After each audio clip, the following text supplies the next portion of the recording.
மறைந்த பழம்பெரும் நடிகை சில்க் ஸ்மிதாவின் வாழ்க்கை வரலாறு திரைப்படமாக உருவாகிறது.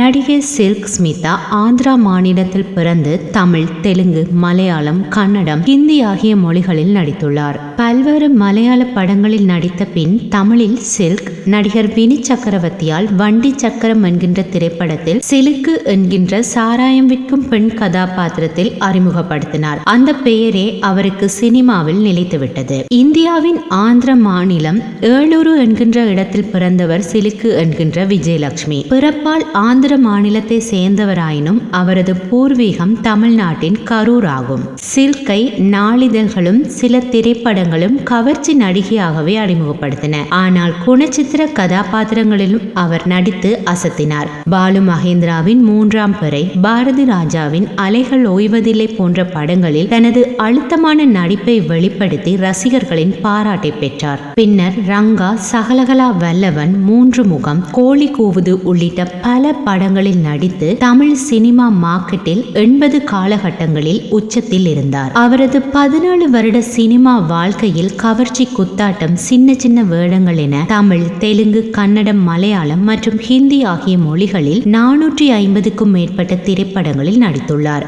இன்று சில்க் ஸ்மிதாவின் 64வது பிறந்த நாள். இந்நிலையில் தமிழில் நடிகை சந்திரிகா ரவி நடிப்பில் உருவாகும் Silk Smitha queen of the south திரைப்படத்தின் அறிவிப்பு வீடியோ வெளியிட்டுள்ளனர். இருட்டு அறையில் முரட்டு குத்து என்கின்ற திரைப்படத்தின் மூலம் அறிமுகமானவர் சந்திரிகா ரவி. தமிழ், தெலுங்கு, கன்னடம், ஹிந்தி, மலையாளம் என பேன் இந்திய திரைப்படமாக இந்த திரைப்படம் வெளியாக உள்ளது. இத்திரைப்படத்தை ஜெயராம் இயக்கியுள்ளார். முன்னதாக Silk Smitha the untold story என்கின்ற திரைப்படத்தின் பெயர் மாற்றப்பட்டு தற்போது Silk Smitha queen of the south என இடம்பெற்றுள்ளது. வீடியோவில் சில்க் ஸ்மிதா ஒரு தெருவில் காரில் இருந்து இறங்கி அங்கிருக்கும் நாய்களுக்கு உணவளிக்கும் வகையில் காட்சி இடம்பெற்றிருக்கின்றது.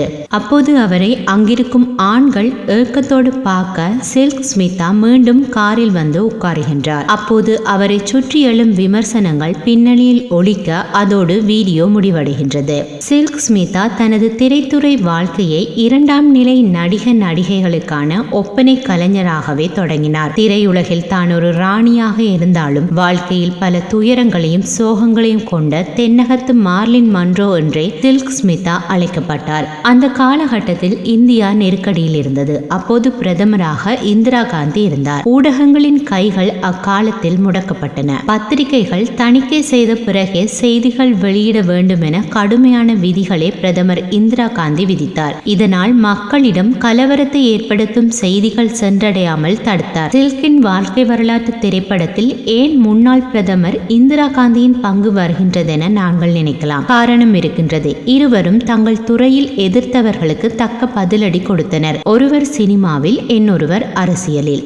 இந்நிலையில் இந்திரா கையில் ஒரு புத்தகத்தை வைத்து படித்துக் கொண்டிருந்தார். அப்போது அந்த புத்தகத்தில் சில்க் ஸ்மிதா பற்றிய கட்டுரை இடம்பெற்றிருக்கின்றது. அதை பார்த்த இந்திரா காந்தி யார் இந்த சிலுக்கு என கேட்டதாக ஒரு தகவல் உண்டு. இந்த காட்சியையே Silk Smitha queen of the South திரைப்படத்திலும் வைத்துள்ளனர். இந்தியாவின் மிகச்சிறந்த ஆளுமை ஒரு நடிகையை பற்றி கேட்கின்றார் என்றால் அந்த நடிகையின் தாக்கம் எப்பேற்பட்டதாக இருந்திருக்க வேண்டும். பெண்களையும் கவர்ந்தெழுந்த கவர்ச்சி நடிகையாக வலம் வந்த சில்க் ஸ்மிதாவின் ஐஸ்கிரீம் குரலுக்கு சொந்தக்காரர் டப்பிங் கலைஞர் ஹேமமாலினி. சில்க் ஸ்மிதாவுக்கு சினிமாவில் பின்னணி குரல் கொடுத்தவர் அவரே. அவர் பிபிசிக்கு அளித்த பேட்டியொன்றில் சில்க் ஸ்மிதாவுக்கு நடிகை சாவித்திரியை ரொம்ப பிடிக்கும். அவங்கள மாதிரியே நடிப்பில் சாதிக்க வேண்டும் என ஆசைப்பட்டாள். கவர்ச்சியாக நடிப்பது என்பது அவளோட ஆசை இல்லை என்று கூறியிருந்தார். புகழும் பணமும் அங்கீகாரமும் இருந்தாலும் சக நடிகர்களின், தயாரிப்பாளர்களின் பாலியல் வக்கிரங்களுக்கு